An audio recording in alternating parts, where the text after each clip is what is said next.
Hey, what's up, everybody? Let's Talk Jets Radio. Kevin Sirkin here. One last quick video. I just wanted to get into some combine stuff. The defensive backs are going to be finishing up today. Had some other defensive players going yesterday, and then obviously the guys that I think everybody, or Jet fans at least, are paying attention to, the wide receivers and the O-line in the first 2 days. And I am so intrigued about the possibilities for the Jets in the draft. Obviously free agency is going to come first, and I already said, in a previous video, I don't want free agency to dictate what the Jets do in the draft. Certainly, if you get one or maybe even two quality offensive linemen, that the need isn't as important at pick 11. But to me, the number one priority this offseason is still building that wall around Sam. And if you look at some of the depth that shined during the combine at wide receiver, as much as it's intriguing to potentially get that number one in a guy like, Jerry Jeudy or Henry Ruggs or even a CeeDee Lamb, the other guys that are going to be there in round two and possibly even round three, a Justin Jefferson, a Brandon Ayuk, a Denzel Mims who put on a ridiculous combine. You got Tyson's boy, Chase Claypool, KJ Hamler, Donovan Peoples-Jones.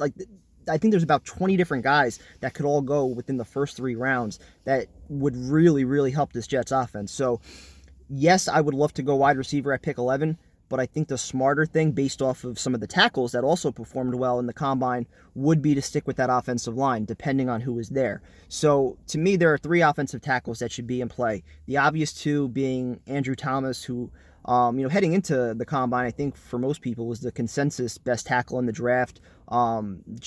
Technique-wise, film-wise, he seemed to be the most consistent. And then, you have a guy like Becton, Mekhi Becton, who I think most people think has more upside potentially at 6'7", 370, ran a 5.1140.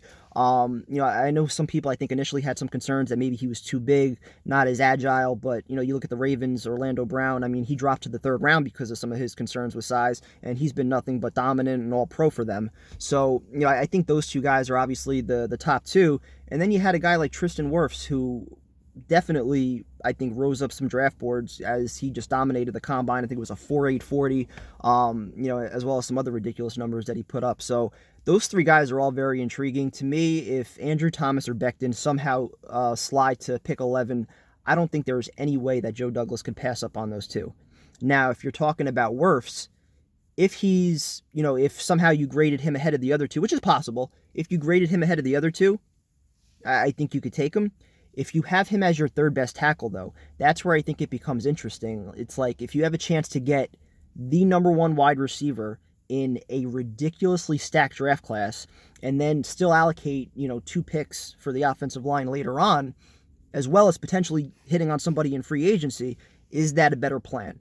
And to me, it's going to be fascinating how Joe Douglas decides to handle it.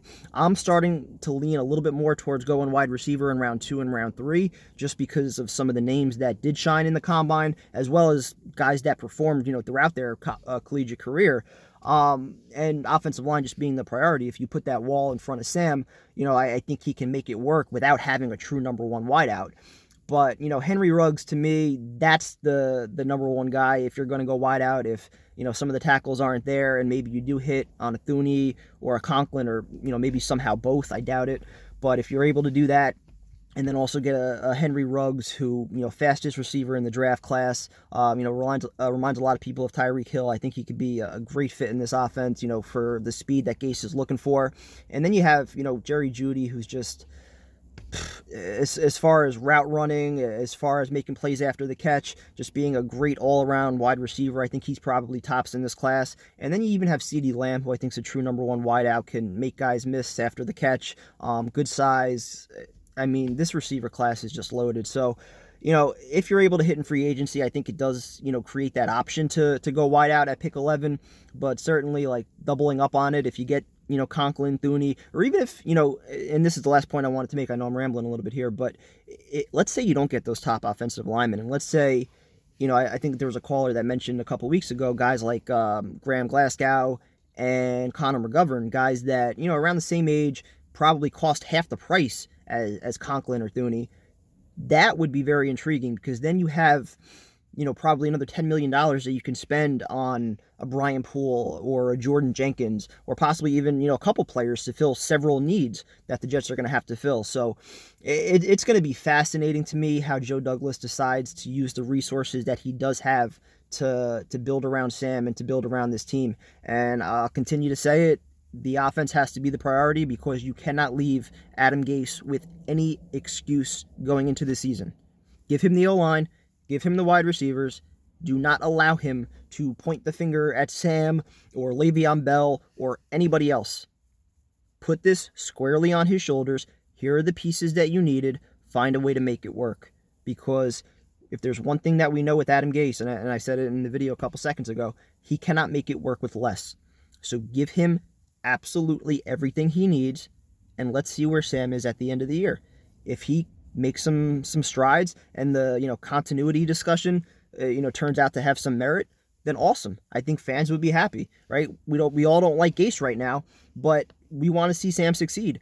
And if getting the O-line and the weapons is going to allow Gase to implement his offense to its fullest capacity, sign me up. I just don't see it happening. So go Jets. We'll see what happens. I'm excited for the draft, and I hope Joe Douglas hits it out of the park. Talk to you guys later.